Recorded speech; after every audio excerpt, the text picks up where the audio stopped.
Now, help teacher Anis choose which one that we need to wear first. Apa yang kita kena pakai dulu? Which one? Yang mana satu? Which one? Kita pakai dulu. Kalau teacher Anis pakai yang mana dulu?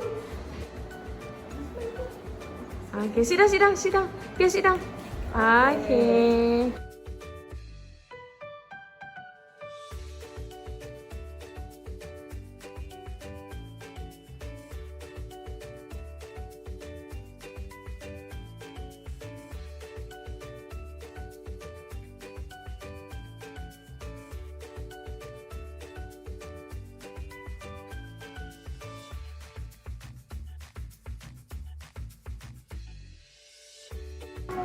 Kena pakai baju pink, skirt dengan seluar sport wear warna pink. Very good. After that, minta mana pakai tu dia?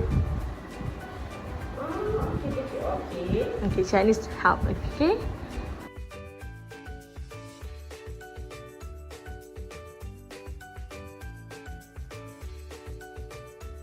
After that, perlukan 2 pin untuk selitkan dekat rambut.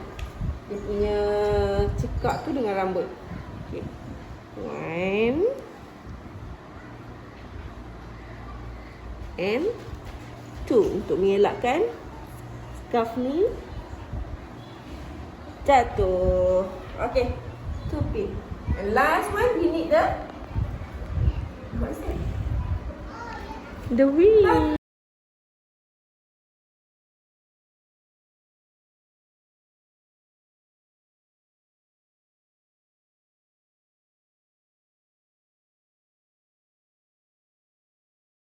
Sekali. Untuk mengelakkan rambut-rambut tu terpusing. Sayapnya terpusing yang besar ke bawah. Okay, yang kat dalam. Spin sekali dengan Sekali baju. dengan baju. Okay. Okay. Dah jadi butterfly girl.